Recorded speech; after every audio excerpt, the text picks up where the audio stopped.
Morning. Thank you. Praise and worship.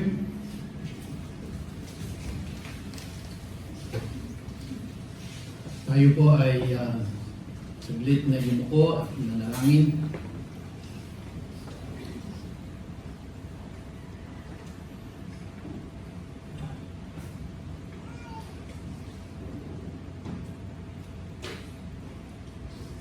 Aming Amang Diyos,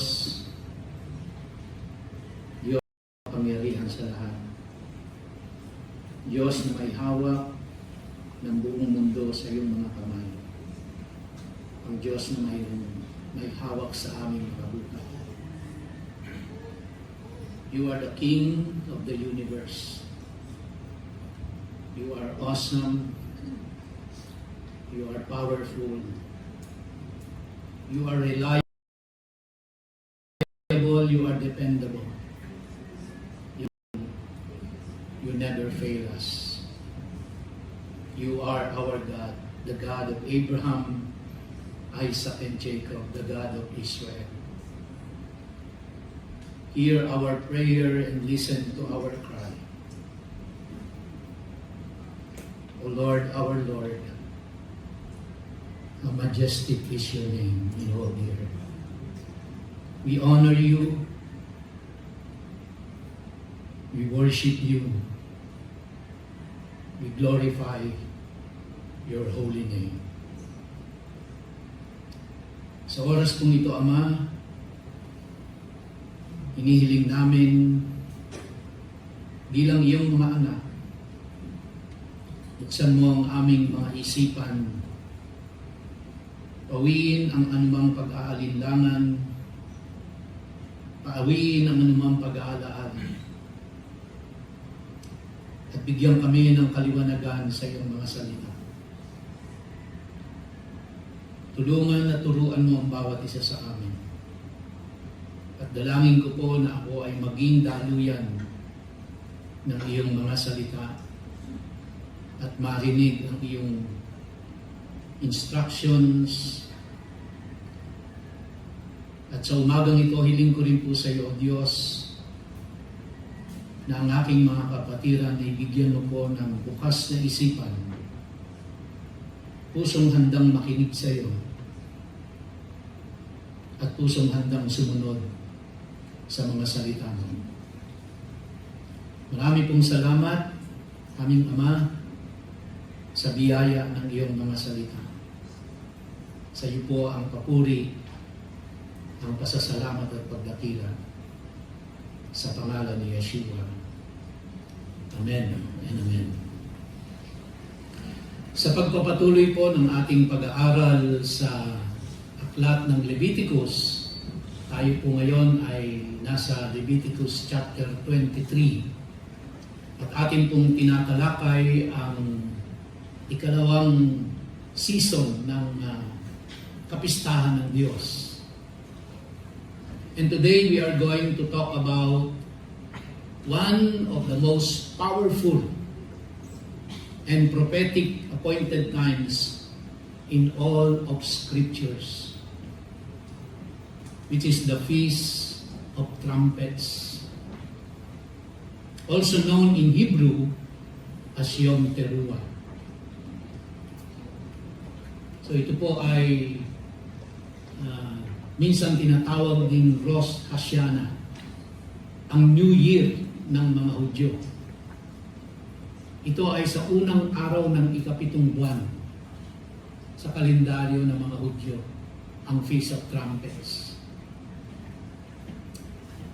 At isusunod po natin dyan ang Day of Atonement o yung Yom Kippur, and then lastly, ang ating celebration ay ang Feast of Tabernacles, among the 7 feasts of the Lord. And we will close the year by celebrating Hanukkah in December. So for today, we will be talking about Yom Teruah, or the Feast of Trumpets. Now, this feast is not just an ancient Jewish tradition. It is not merely a cultural celebration ng mga Hudyo. Actually, it is a prophetic rehearsal designed by God Himself. That's why it is called the Feast of the Lord. So the Feast of Trumpets points us directly to the return of the Messiah. The Feast of Trumpets points us directly to the awakening of God's people.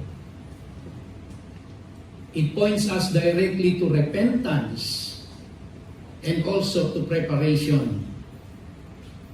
It points us also directly to the resurrection and also the coronation of the King.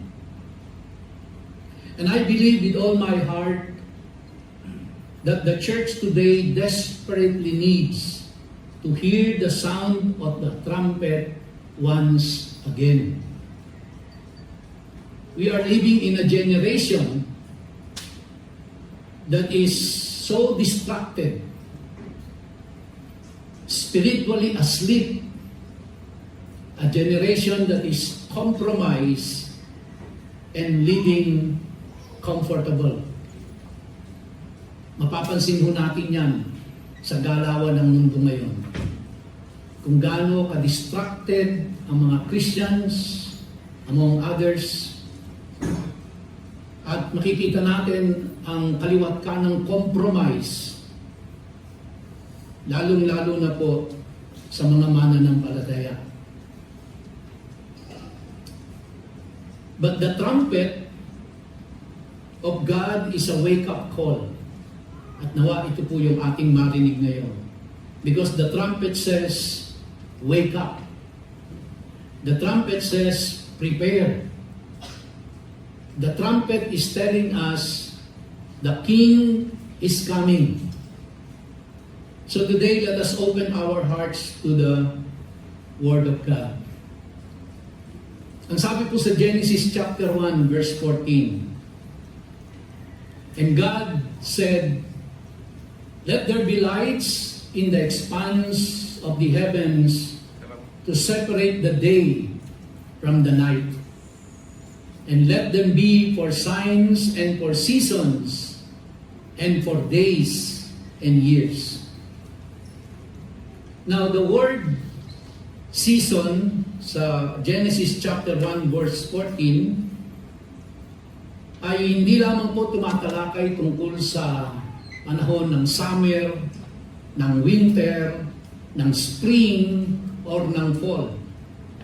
The Hebrew word Moedim means appointed times. Moedim means this is a sacred appointments. This is the time of holy gatherings. And it is also a divine rehearsals. So from the very beginning, God established a prophetic calendar. And God's calendar is prophetic in nature. The feast days are not random celebration. So yung 7 feasts mo yan, it's not a random celebration. It is God's appointed celebration. And they reveal the redemptive plan of God. The 7 feasts of the Lord is a complete package of God's redemptive plan. So everything God does is on His timetable. Nakakalendaryo na po sa kalendaryo ng Diyos ang lahat ng magaganap sa mga darating na panahon. The spring feasts were fulfilled by Jesus. The first 4 feasts were fulfilled perfectly by Messiah during His first coming. Unang-una po yung Passover. In Exodus chapter 12, Israel placed the blood of the lamb on their doorpost, and that blood protected them from judgment. And Jesus fulfilled Passover perfectly. In 1 Corinthians chapter 5 verse 7, it says, Christ, our Passover, is sacrificed for us. He is our Passover. Jesus died at the exact time the Passover lambs were being slain. And He became the Lamb of God. Ang pangalawa po sa mga feast ay yung unleavened bread. And leavened bread symbolizes sin. So for 7 days, Israel removed leaven from their homes. Jesus fulfilled this feast through His burial. And He was without sin, He was pure, He was holy, He was uncorrupted. Thirdly is the first fruits. In 1 Corinthians chapter 15 verse 20 it says, But now is Christ risen from the dead, and become the first fruits of them that slept. So Jesus rose from the dead on the feast of first fruits, and He became the first fruits of the resurrection harvest. So makikita natin na yung feast of the Lord na yun, the 7 feasts of the Lord, it's all about Jesus. It's all about the redemptive plan of God. Ang pangatlo po is the Pentecost, the Shavuot. In Acts chapter 2, the Holy Spirit came down upon the disciples. Fire appeared over their heads, and God moved from dwelling in a physical temple to dwelling inside His people.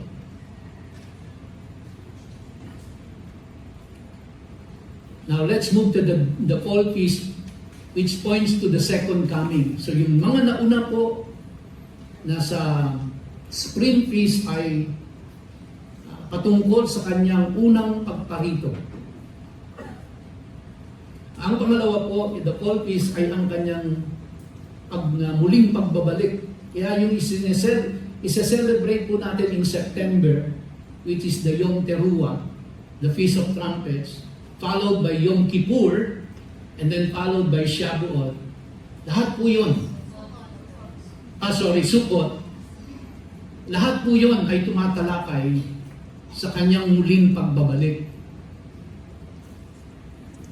So unang-una po, the Feast of Trumpets begins the fall feast season. And this feast points prophetically to the return of Christ. It points prophetically to the resurrection and the gathering of believers. This also points to judgment and the coronation of the king. So the spring feast point to the cross, while the fall feast point to the crown. So ano po ba ang Yom Teruah? Yom means day, Teruah means shouting, blasting, trumpet blowing, awakening sound. So Yom Teruah literally means the day of blowing. Sabi po sa Leviticus 23 verses 23 to 25, Speak unto the children of Israel, saying, In the 7th month, sa ikapitong buwan, in the first day of the month, shall ye have a Sabbath, a memorial of blowing of trumpets, a holy convocation. So in this verse po, God commanded rest. God commanded worship. God commanded gathering. God commanded trumpet blowing, and God commanded offerings. Kaya ito po yung gagawin natin sa celebration natin ng Yom Teruah. But interestingly, mga kapatid, the Bible does not fully explain. Wala ho tayong makikitang explanation why the trumpet is blown in the Old Testament. Makikita po natin ang explanation ng Yom Teruah sa New Testament. Doon natin siya makikita, no? So the trumpet and the return of Christ, as I have said kanina, yung pong blowing of the trumpet symbolizes the return of Jesus Christ. In 1 Thessalonians chapter 4, verses 16 to 17, it says, "For the Lord himself shall descend from heaven with a shout, with the voice of the archangel, and with the trump of God." So the trumpet in the Feast of Trumpets prophetically points to the return of Jesus Christ. So the trumpet will awaken the dead. The trumpet will gather the saints. The trumpet will announce the second coming of King Jesus. And the trumpet will declare war against darkness. So, in ancient Israel, noong unang kapanahunan po, when the trumpet is blown, this will gather the army of God, the people of God, to fight the battle. Kaya hintayin nila yon, the blowing of the trumpet. And in the second coming of Jesus Christ, this will definitely happen. And this also announces the coming of the king. Pag parating yung hari, magbo-blow muna ng trumpet. No? And the trumpet is also used during the time to warn of any danger that is coming. So napakalaking role ang ginagampanan ng blowing of the trumpet. And this is also to call people to attention. So this morning, mga kapatid, tinatalakay natin itong Yom Teruah, the blowing of the trumpet.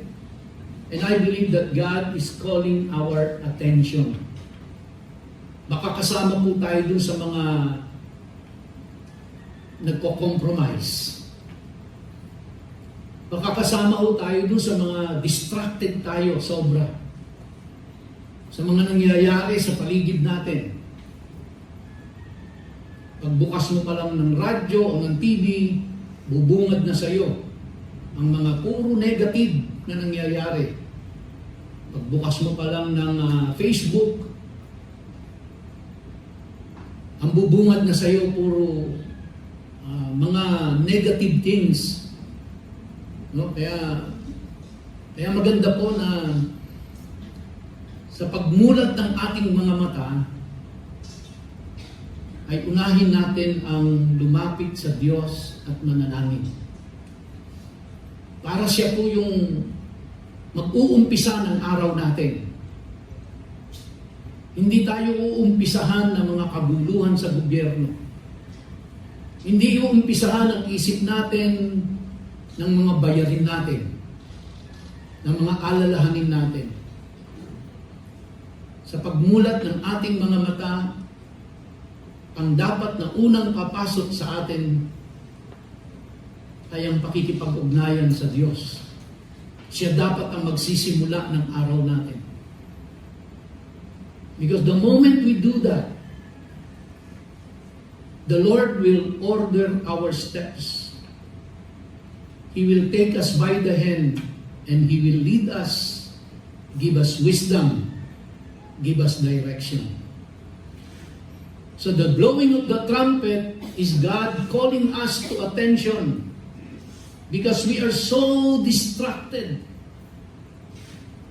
Not only sa mga nangyayari sa paligid natin, but even in our own family. Ang dami nating pasanin, ang dami nating dalahin, ang dami nating alalahanin, ang dami nating digmaan, no? Quote-unquote na hinaharap araw-araw. But this is the reality of life. And so the blowing of the trumpet, kaya maganda pong atinan natin ito sa September. Tanan tayo. Kinokol ng Diyos ang attention natin. Don't get so distracted ng mundong ito. Dahil ililihis ka lang yan sa Diyos. Ilalayo ka lang yan sa Diyos. Kaso wala naman tayong control doon. May control ka ba sa Senado? May control ka ba sa Kongreso? May control ka ba sa Iran? Sa Israel? Sa US? Wala tayong control doon eh. So, kaya wag nating hayaang maka-distract ito sa atin at mailayo tayo sa tamang dapat na direksyon.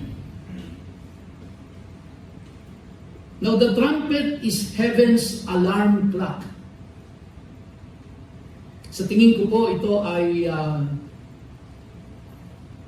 panahon na kung saan ginigising tayo ng Diyos.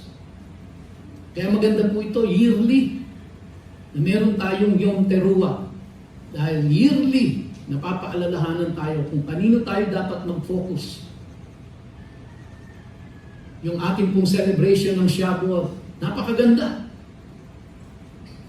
Kasi na-focus tayo sa pasasalamat sa Diyos. Na-focus tayo na ang Diyos ang pinagmumula ng lahat ng tinatangkilik natin sa buhay. Na pag nagising tayo sa umaga, alam natin ang Diyos ang nagdugtong ng buhay natin. Kaya nga sabi ni King David, di ba, sa kanyang song, "The Lord is my shepherd, I shall not want."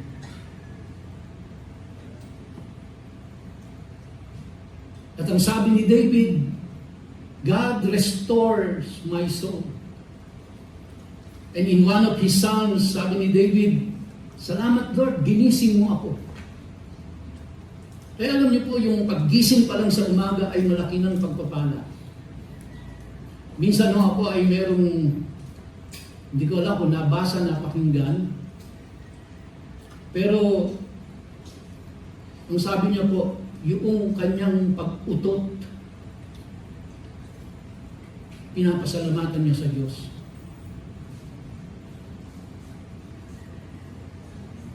Kapag kayo po ay bagong opera, ano po ang kadalasan tinatanong ng doktor? Nautot ka na ba? Hindi ba? Pag hindi ka pa nautot, babalikan ka, nautot na ho kayo. Kasi pag hindi ka nautot, malaking problema yun. Sabi nga niya, pati daw po yung kanyang pagdumi sa umaga, uupo siya doon sa kanyang trono at madudumi siya. Paglabas, sasabihin niya, "Salamat Lord, nadumi ako." Minsan pinagbawal ang bahala natin yan. Pero pag hindi ka nadumi, malaking problema yan. Malaking gastos yan. Malaking hirap sa katawan yan. Pero ilan ho sa atin, ngayong umaga, ay nagpasalamat na siya ay nautot at siya ay nadumi. Ha? Kasi iniisip natin, pag may dumating na malaking pera, may malaking pagpapala, no? Yun ang blessing. Hindi natin naiisip na yung pag-utot pala. Kahit may kabahuan ng konti, pero ibig sabihin pala nung nagsasabing maganda ang nangyayari sa kalooban, sa iyong loob na hindi mo nakikita. Yung palang pagdumi mo ay napakalaki mong ipagpasalamat sa Diyos. Eh bakit natin sisimulan ang araw ng puro reklamo? Samantalang mas maraming dapat ipagpasalamat. Tama ho ba ako doon? And so ginigising tayo ng Diyos eh. Kaya po nung Shavuot, napakaganda kasi na-highlight, Lord, sa iyo nang gagaling ang blessing. Sa iyo nang gagaling ang kinikita namin. Sabi nga sa Deuteronomy chapter 8, Lord, ikaw ang nagbigay sa amin ng kakayahan na kumita. Lord, ikaw ang nagbigay ng wealth, o ng kakayahan, nagbigay ng kakayahan para kami ay mag-produce ng wealth. Kaya nga po, hindi wealth ang ibinigay ng Diyos eh. Ang ibinigay ng Diyos, kakayahan para makapag-produce ka ng wealth. Sipin mo kung ikaw ay nasa ospital at may karamdaman. Kasi hindi ka dumudumi sa loob ng 5 araw. Makakapaghanap buhay ka ba? Kikita ka ba ng pangangailangan mo? Kaya ang ganda po nung last Saturday na celebration natin ang Shabu. Nakafocus sa Diyos ang lahat. Lord, ina-acknowledge ng church na ito na ang lahat ng blessing galing sa iyo. Kaya kami dito nagpapasalamat. And this time, patutunugin ng Diyos ang trumpeta, ika nga, para paalalahanan tayo na huwag nating hayaang ma-distract tayo ng mga bagay ng sanlibutan ito. Hindi po natin binabaliwala yun. Kapagkat mahalaga din iniintindi natin yun, pero hindi natin pababayaan na yun ang magdidikta ng araw natin. Na yun ang magdidikta ng mga desisyon natin. Dahil tayo'y mga anak ng hari. The King of the universe is your Father. You are a child of the King. So kailangan paalalahanan mo tayo paminsan-minsan. Kaya atin kayo sa iyong teruma. No? So the church must prepare, mga kapatid. In Matthew chapter 3 verse 10, sabi po doon, prepare ye the way of the Lord, make His path. So the central message of the Feast of Trumpet is preparation. And that is about the preparation for the coming King. So God is calling His people to prepare their hearts. Hindi po ito one-time event. It is a day-to-day activity. Preparing our hearts. And not just prepare outwardly, prepare inwardly. Now, this is a call to repentance. Kaya kung meron na tayong kailangan pagsisihan, talikuran ng mga kasalanan at kamalian sa buhay, this is the time. God is calling us. God is blowing the trumpet. Repent of your sins. And He is calling us also to holiness.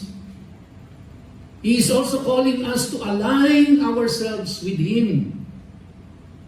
Huwag nating hayaang i-align ang buhay natin sa takbo ng mundong ito.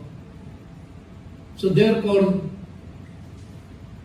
the feast is also a call to spiritual awakening.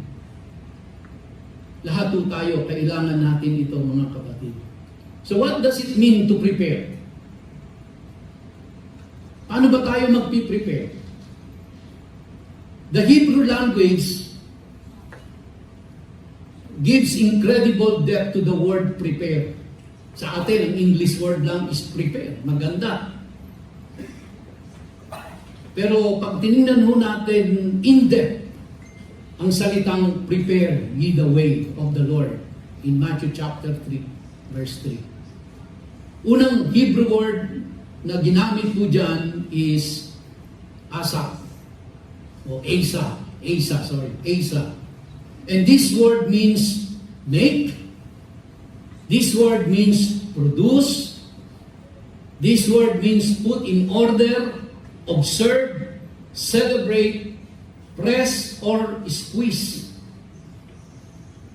I like the last word, press or squeeze. Sometimes God prepares us through pressure. How many of you now are under pressure?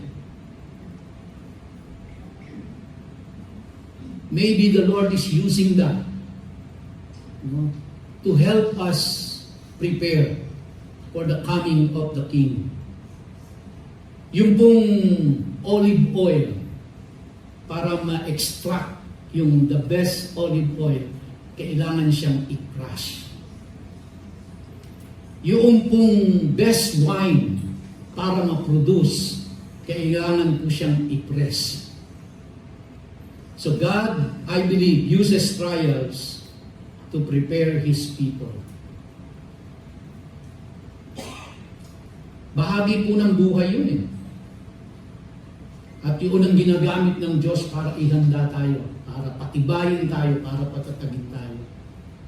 The next word is kados. So yung unang Hebrew word sa prepare is asa. Ang pangalawa po is kados. Anong ibig sabihin ng kados? This means holy. This means set apart. This means consecrated. Kaya kailangan i-set apart natin ang ating mga sarili sa mundong ito. Doon nandito tayo, part pa tayo ng mundong ito, pero hindi na tayo taga rito.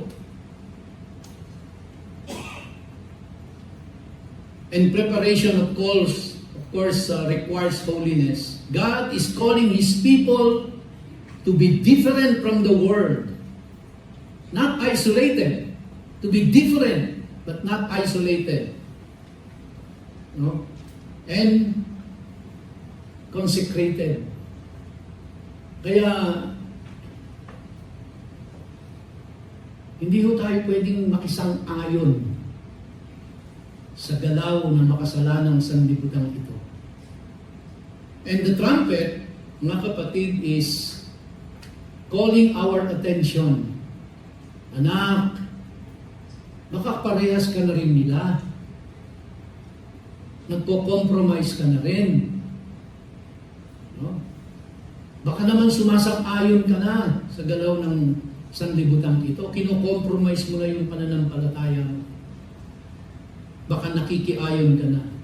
Ang pangatlo kong word is pana. And pana means turn toward. This means also turn away. And the word pana means face, mukha. Kaya maririnig nyo sa Hebrew word yung panin. It's the face. No? And this is repentance. True preparation always involves turning away from sin and turning toward God. So from time to time, maganda din po na i-evaluate natin yung ating mga sarili. Nagko-compromise na ba ako? Sumasang-ayon na ba ako sa mga nakararami? Kahit alam kong kasalanan ito. So turning away. Yan po yung ibig sabihin ng pana.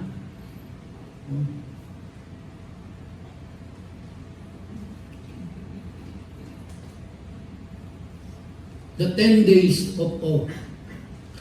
The Feast of Trumpets begins a period called the 10 days of awe. This is a time of reflection, this is a time of repentance, and this is a time of self-examination. It prophetically points to judgment. Kaya mahalaga po yung mga kapatid, mahalaga po yung talagang magsasakripisyo kang gumising ng maaga. Hindi yung madali, di ba? Hindi madali eh. Talagang may kaakibat na sakripisyo, determination, discipline.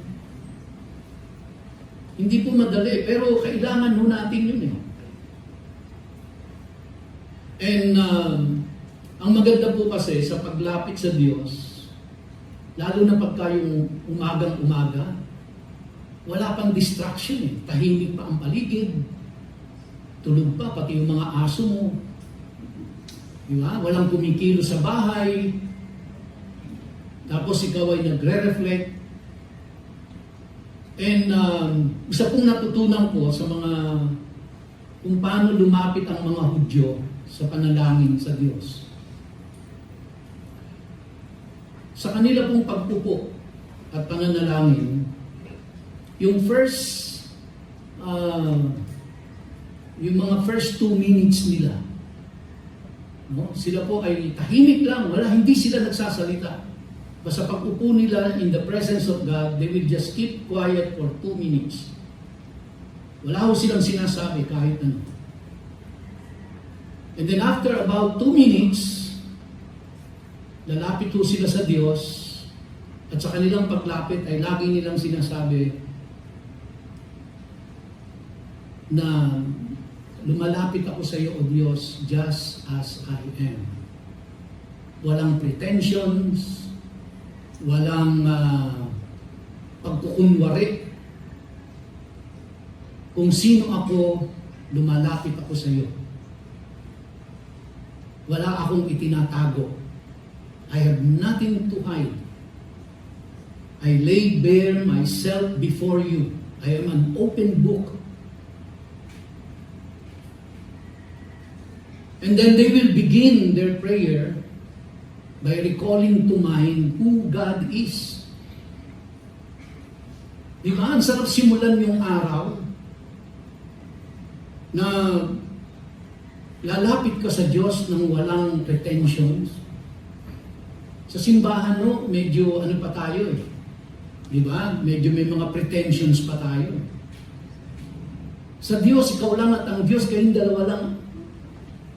Anong pretensions ang gagawin mo? Eh, kilala ka ng Diyos. God knows you by name. He even knows every single fiber of your being. So you just come to Him in full honesty and in all humility. And then recognizing who God is. Yung pong mga Psalms ni David, ito ang mapapansin natin. Sa mga Psalms ni David. Lagi niyang nire-recognize who God is. Kaya naman si David, siya ang naging apple of God's eyes. Walang pagkukunwari. Basahin niyo po ang mga Psalms ni David. Ang laman ng isip at puso inilalahad sa Diyos. Walang pretensions. So this is the time, mga kapatid, for us to reflect, for us to repent, to examine ourselves. And then, magandang simulan mo ang araw mo na pasalamatan ang Diyos. Hayaan mong masimulan ang araw mo na nagpapasalamat ka muna sa Diyos. Katulad nga ho ng nasabi ko, napakarami po na ipagpapasalamat mo sa Diyos. Salamat sa pagkain aming kinain. Salamat sa tubig na aming ininom. Salamat sa damit naming isinuot. Salamat sa tahanang tiniran namin. Salamat sa sasakyan na nagagamit namin. Salamat sa perang pinanggastos namin. Yun nga po di ba? Salamat, Panginoon, nadumi ako ngayong araw na ito. Napakarami po na dapat ipagpasalamat. So, let us begin our day full of thanksgiving and gratitude to God, recognizing who He is. He is the one who holds you in His hands, and He is also the one who holds the entire universe. And He cares for you because He loves you. Dahil anak ka niya.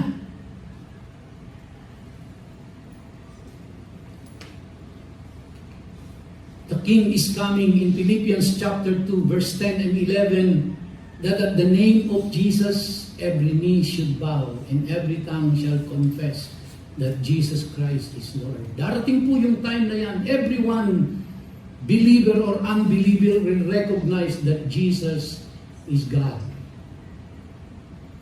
Darating po yun, mga kapatid. In ancient Israel, kings were coronated with trumpets. Yun yung pinaka-announcement nila. Silver trumpets were blown throughout the region. And the people understood the king has taken the throne.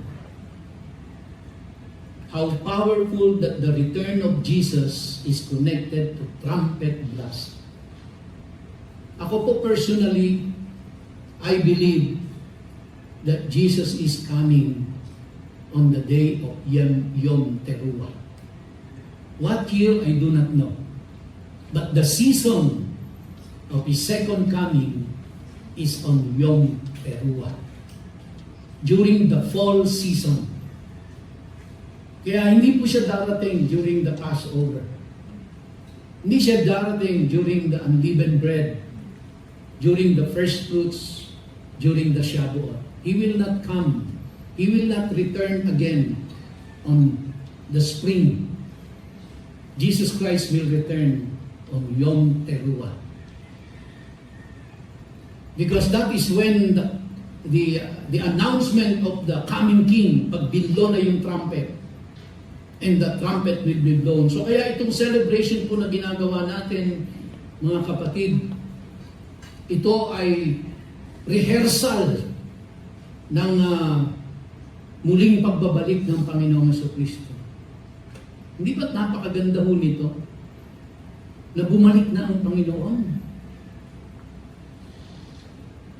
Ang gulo ng mundo, ang gulo ng kapaligiran. Kaya minsan, nakakasawa ng manood ng Diyos eh. Napopulyot yung isip natin eh. Kaya nga, kung hindi mo pa sisimulan ang araw mo sa pagkilala kung sino ang Diyos, sa pagpapasalamat sa Kanya, sa mga pagpapalang minsan pinagsasawalang bahala natin, kung hindi pa natin sisimulan ang araw natin sa pagtingin sa kung sino ang Diyos sa buhay natin, bubusugin lang tayo ng mga masasamang balita sa maghapon na darating sa atin. At madalas ito ang ine-entertain natin sa bahay, di ba? Sa YouTube, sa TV, ito ang mga pinapapasok natin sa tahanan natin. Well, wala naman ako nakikitang masama kung manood tayo ng balita kasi dapat naman maging aware tayo sa mga nangyayari sa paligid natin. Pero kung sisimulan natin ang araw natin without first presenting ourselves before God just as we are, and then recognizing who God is at pasalamatan natin siya kung ano ang pagpapalang binigay niya sa atin. I-recall lang natin yung mga pagpapala ng Diyos sa atin. Then meron na tayong lakas para sa buong maghapon. Kaya dumating man yung mga masasamang balita, buksan man natin yung news, may panlaban na tayo. So mga kapatid, the feast is about awakening. So in September, we will celebrate Yom Teruah. All together as a church. Kung yung nakaraan nating Shavuot, nag-celebrate tayo para ipahayag ang ating pasasalamat sa Diyos, recognizing His faithfulness, recognizing His goodness to us, recognizing na ang lahat ng meron tayo ay nanggaling sa Kanya. After all, siya rin naman ang nagbigay sa atin ng kakayahan para tayo ay kumita. Mabanggit nga rin po pala. Alam niyo po ba na ang Biblia, pag binasa niyo po, mas marami ang verses sa Bible, about 2,300, puro tungkol sa pera.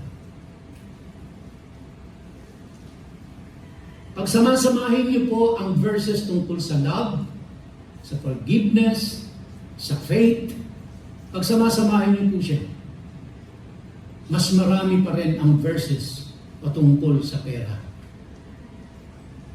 Bakit? Bakit to? Alam ng Diyos ang papanginoonin ng tao sa lupa. Diyodyusin nila ang pera. At dito natin makikita ang kasakiman ng tao. Walang kakontentuhan. Na hindi ko po sinasabing masamang yumaman, kung bibigyan tayo ng Diyos ng pagkakataon na yumaman, bakit hindi? Hindi ba? Dahil kapag tayo ay mayaman at tama ang puso natin, maraming tao ang matutulungan natin. Magiging daluyan tayo ng blessing ni Lord. Magiging channel tayo. Pero kung ang laman ng utak ng tao ay puro lang pera, wala na ang Diyos. Nandito na nagiging masama ang lahat. So the feast is about awakening. When you hear the trumpet, it shakes complacency. Ilan na ho sa atin ang complacent ngayon? It awakens repentance and it calls you back to God. That's the very purpose. Kaya itong celebration natin ng Yom Teruah, hayaan natin na muling ma-rekindle yung ating pong desire sa paglilingkod sa Diyos. Yung ating desire sa pagsunod sa Kanya. Marami yung sa atin dyan sinimulan ng Diyos na naglilingkod sa Kanya. Na wala tayong takot na mag-share, hindi tayo nahihiya na mag-share ng Word of God. Lagi tayong available kapag kailangan ng manggagawa. Nangunguna pa tayo, nagbo-volunteer, nagsasakripisyo ng sarili nating pera. Pero sa paglipas ng panahon, kinain na tayo ng sistema. Kinain tayo ng trabaho, kinain tayo ng career, kinain tayo ng negosyo, at unti-unti na po, hindi na siya ang priority. Pangalawa na lang ang Diyos pag may oras. Pag available ako, nagiging pangalawa na lang siya. Hindi na tayo ganun kainit sa paglilingkod sa Panginoon. So some believers today are spiritually asleep, distracted, compromised, and comfortable. Komportable na sila. Maayos ang trabaho, maayos ang pamilya, maayos ang buhay, a-attend naman ako every Sunday, masaya naman ako, okay na yun. So ito pong Yom Teruah ay para gisingin tayo. And also the feast is about restoration. This season is also about making things right. Right with God. Right with people.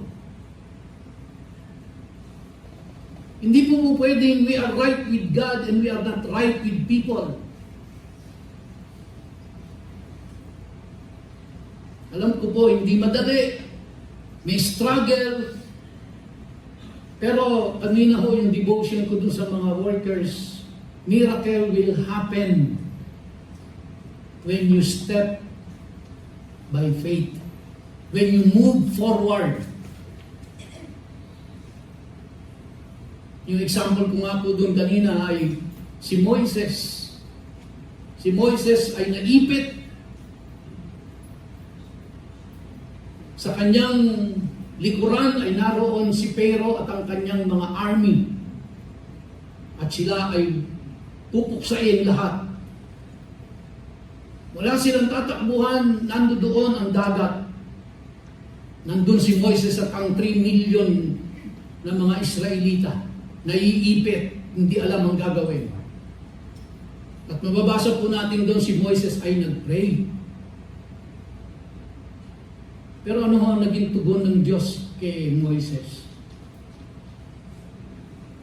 Hindi po sinabi ng Diyos, sige pa, manalangin ka pa. Sige pa, umiyak ka. Alam niyo po ano naging sagot ng Diyos kay Moises? Ano iniiyak-iyak mo dyan? Sabihin mo sa bayang Israel, sumulong kayo. Ibig sabihin, you take action. And when you take action, miracle will happen. Miracle will happen. Pero kailangan po ng step of faith. Mga kapatid. So, it is a time to forgive others. Meron po ba tayong kinikimkim sa ating puso, sa ating isip, sa ating damdamin na galit, sama ng loob, at hindi tayo makapagpatawad? Don't expect, mga kapatid, that the blessing of the Lord will flow kung hindi ka makapagpatawad. At itong Yom Teruah is a Feast about restoration. Release bitterness. Seek reconciliation. Heal relationships. Alam niyo, sarap kung gumising sa umaga nang wala kang kaaway. Pero hindi ka makatulog sa gabi pag puno ka ng sama ng loob. Kaya hindi ka nagigising sa umaga kasi hindi ka naman nakakatulog. Hindi ba? Pero yung wala kang kaaway, wala kang sama ng loob, ang sarap mong matulog. Pag higa mong ganyan, 3 minuto, 5 minuto, wala ka ng ulirat. Tapos pag gising mo sa umaga, di ba? Napahinga ang buong katawan mo, pero yung may bit-bit kang galit, sama ng loob, tampo, ano man yan, ang hirap mong matulog niyan. Ang hirap matulog. Tama ba ako? Ang hirap mong matulog. Tapos syempre dahil magdamag ganun ka, alas 3 na ng madaling araw, hindi ka pa makatulog. Tapos nung maidlip ka, mga bandang alas 4:30 na, kaso gigising ka ng alas 5. Pagod na pagod ka. Pagod ang isip, pagod ang damdamin, pagod ang katawan. Tapos pag gising mo, sisimulan mo pa ng reklamo. So sino ang nagpapahirap sa buhay mo? Sarili mo. Na ito na, itinuturo na ng Diyos kung ano ang dapat mong gawin dahil gusto ng Diyos, masaya ka. Pero hindi ka sasaya kung ayaw mong sumaya. Kahit anong panalangin mo, Lord, pasayahin mo po ako. Pero kung walang pagkilos ng pagpapatawad, paano ka sasaya? Parang si Moises, anong iniyak-iyak mo dyan? Sulong. Kumbaga, anong iniiyak-iyak mo na hindi ka makatulog? Magpatawad ka. Alisin mo yung bitterness na yan. I-release mo yan. Mahirap, yes, pero doable ba? Yes, doable. Madali? Hindi. Come on, let's admit, hindi madali. Pero hindi imposible. Kailangan mo lang magdesisyon. Kailangan mong magdesisyon sa isip mo, ayoko na ng sama ng loob na ito. I-release ko na ito. Ngayon, yung ibang tao, hindi mo naman sila kontrolado. Ang kontrolado mo yung damdamin mo. Ang kontrolado mo yung isip mo. So, huwag mo silang kontrolin kasi hindi mo sila makokontrol. Ang makokontrol mo ay ang isip mo, ang damdamin mo.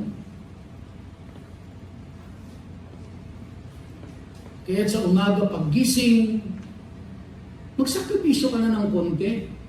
Gumising ka ng alas 3.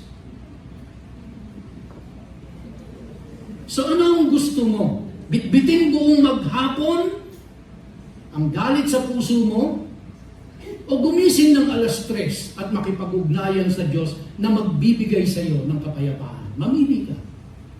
Ayaw mo magsakripisyo ng gising ng maaga? Mas gusto mo yung magbitbit ng galit sa puso? Ikaw ang nagdidesisyon dyan, hindi ang Diyos. Pero pag sinet mo yung appointment sa Diyos, makikipagtagpo siya sa iyo. Believe me. Hindi ka niya bibiguin pag gusto mong kausapin siya. Hindi ka niya idededma pag gusto mong makipag-ugnayan sa Diyos. Kakausapin ka niya. But you have to show your sincerity. You have to show your commitment. You have to show your dedication. You have to show your sacrifice. That you are willing to do it. Kaya tutulungan ka ng Diyos. And the feast is a rehearsal. Matatapos na po ako. The feast is a rehearsal. Every year, the Feast of Trumpets is a rehearsal for the return of Messiah. Kaya sa Yom Teruah natin, nagre-rehearse na tayo sa muling pagbabalik ng Panginoon. It is like a wedding rehearsal. The bride prepares herself for the bridegroom, and the church is the bride of Christ. So, We are preparing ourselves for the greatest event in human history. Tanong ko po sa inyo, are you ready? This is the greatest question today, no? And the greatest question is not, do you know about the Feast of Trumpets? That's not the greatest question. The real question is, are you spiritually prepared for the coming of the King? If, for example lang naman, for the sake of discussion, ngayon darating, May 31. Ang question sa ating lahat, are you spiritually prepared? Kayo lang mo makakasagot niyan. Are your sins under the blood? Is your heart totally surrendered? Are you walking in obedience? Are you awake spiritually? Because one day, the trumpet will sound. And when it does, there will be no more delay. No more rehearsals. No more second chances. The King will come. And in closing, the Feast of Trumpets reminds us, Jesus is coming again. The trumpet will sound. The dead will rise. The King will reign. Judgment is coming. God's people must prepare.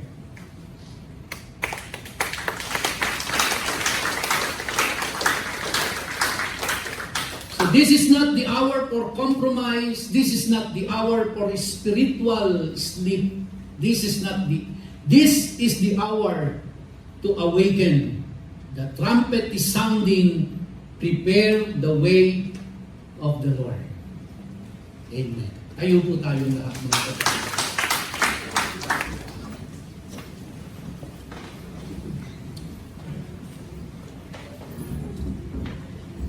Let us pray.